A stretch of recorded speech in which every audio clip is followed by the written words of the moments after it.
अस्सलाम वालेकुम। हाय।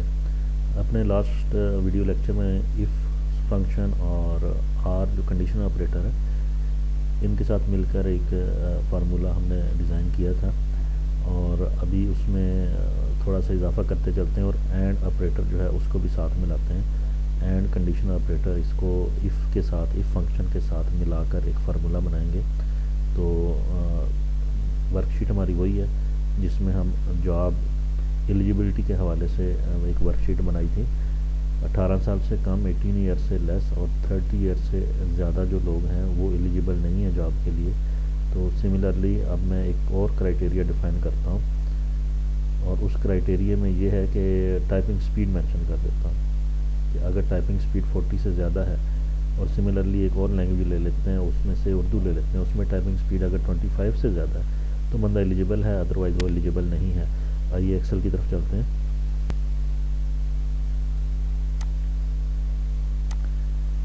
इसमें English and Urdu typing speed English और उर्दू में ले लेते हैं। इंग्लिश की टाइपिंग स्पीड आ जाएगी इधर उर्दू की टाइपिंग स्पीड आ जाएगी। लेट्स से सम एंट्रियाँ इधर मैं डाल देता हूँ, इधर कुछ एंट्रियाँ डाल देते हैं। अब मैं इधर एलिजिबिलिटी और नॉन एलिजिबल का मैसेज इधर मैं देना चाह रहा हूँ कि जो लोग 25 से ऊपर टाइपिंग स्पीड रखते हैं उर्दू में वो एलिजिबल हैं, और इसके साथ साथ जो लोग इंग्लिश में एज वेल यानी 25 उर्दू प्लस इंग्लिश 45 दोनों पैरेलल जो है कंडीशनें पूरी होंगी तो वो लोग एलिजिबल हैं, अदरवाइज़ वो एलिजिबल नहीं है। तो इधर एक फार्मूला लगाने के लिए आपको जैसे पता है कि पहले इक्वल का साइन इंसर्ट करते हैं। Equal if opening bracket and operator में आपने मेंशन करना है कौन से सेल को लेना है, आपने E4 सेल को लेना है।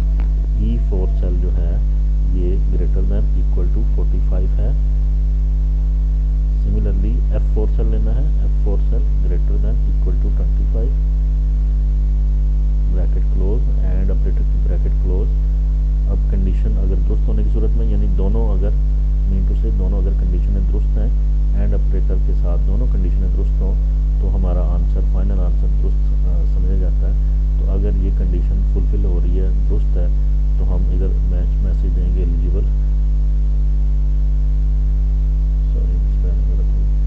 Eligible, otherwise not eligible.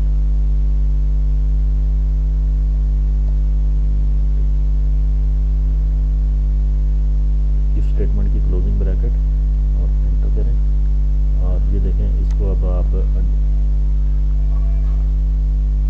ये देखें, ये आपके पास नॉट एलिजिबल आ गया। फंक्शन को ड्रैग करें, फंक्शन को ड्रैग करने के बाद आप ये टेस्ट कर लें कि 45 से अबव 25 से अबव तो एलिजिबल।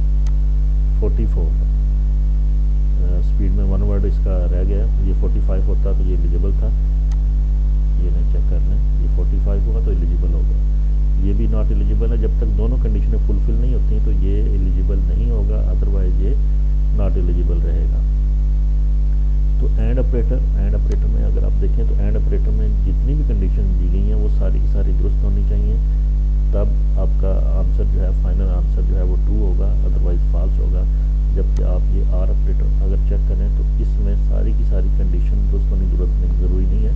ओनली वन कंडीशन अगर दुरुस्त हो जाए तो आपका जो फाइनल आंसर है वो ट्रू समझा जाएगा, ओनली वन कंडीशन जो है ट्रू होने की सूरत में।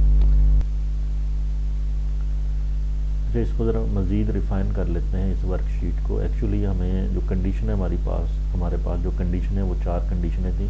पहली कंडीशन 18 ईयर से कम और 30 ईयर से ज़्यादा जो सेकंड कंडीशन है ये दोनों फुलफ़िल होनी चाहिए। इस वर्कशीट को हम मज़ीद ज़रा रिफ़ाइन कर लेते हैं। हमारे पास एक्चुअली जैसा कि आपको पता है 4 कंडीशनें थी। 18 ईयर से कम नहीं होना चाहिए कैंडिडेट और 30 ईयर से ज़्यादा नहीं होना चाहिए। तीसरी कंडीशन थी 45 स्पीड इंग्लिश में होनी चाहिए और 25 उर्दू में होनी चाहिए। अब ये दोनों चीज़ें हमारे पास निकल आई हैं, तो इसमें हम इसको मज़ीद रिफ़ाइन कर लेते हैं। बजाय इसके कि हम दो कॉलम दें एलिजिबिलिटी और नॉन एलिजिबिलिटी के, तो हम एक ही कॉलम में ये चीज़ मालूम कर लेते हैं। तो अब होना तो ये चाहिए कि जो बंदा एज लिमिट में फॉल करता है और जिसकी टाइपिंग स्पीड भी विद इन लिमिट है वो एलिजिबल होना चाहिए, अदरवाइज़ वो नॉट एलिजिबल होना चाहिए। तो सिंपल फार्मूला जैसे आप पहले यूज़ कर चुके हैं, एंड ऑपरेटर की ओपनिंग ब्रैकेट आप बेस करेंगे E4 को और G4 को, इन दोनों को आप टारगेट कर, सॉरी D4 को और G4 को टारगेट करेंगे इस दफ़ा। तो D4 में हमारे पास जो वैल्यू है it should be eligible. Similarly G4 में हमारे पास जो वैल्यू है वो भी इक्वल होनी चाहिए एलिजिबल के।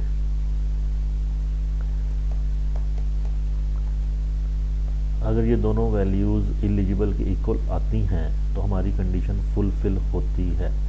तो इफ़ कंडीशन के हवाले से अब हमारा लॉजिकल टेस्ट हो गया। अब हम देंगे अगर कंडीशन फुलफ़िल होती है, यानी अगर हमारी कंडीशन ट्रू आंसर देती है तो क्या आना चाहिए हमारे पास एलिजिबल आना चाहिए।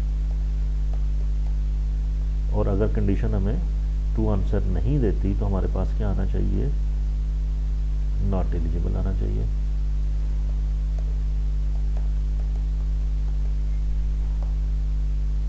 इफ स्टेटमेंट की जो ब्रैकेट थी ओपन की थी वो भी क्लोज कर दी और एंड ऑपरेटर की ओपनिंग और क्लोजिंग ब्रैकेट सॉल्व हो गई हैं। अब एंटर प्रेस करें आप, ये देखें ये नॉट एलिजिबल आ रहा है, नॉट एलिजिबल, ड्रैग करें। अब एलिजिबल सिर्फ वही लोग होंगे, ये देखें ये एज लिमिट में तो आ रहा है लेकिन इसकी टाइपिंग स्पीड जो है वो अप टू द मार्क नहीं है, तो ये एलिजिबल नहीं रहा।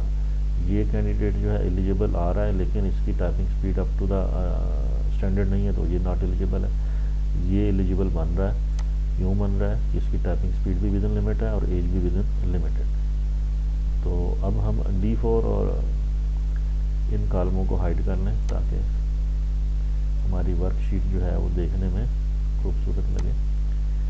तो ये देखें ये क्राइटेरिया फिक्स हो गया एज लिमिट के हवाले से और टाइपिंग स्पीड के हवाले से। तो फाइनल आंसर हमें ये मिल रहा है जिसमें हमें मालूम हो रहा है कि कौन कौन लोग एलिजिबल हैं और कौन से कैंडिडेट एलिजिबल नहीं है। वीडियो देखने का बहुत शुक्रिया। अल्लाह हाफिज़।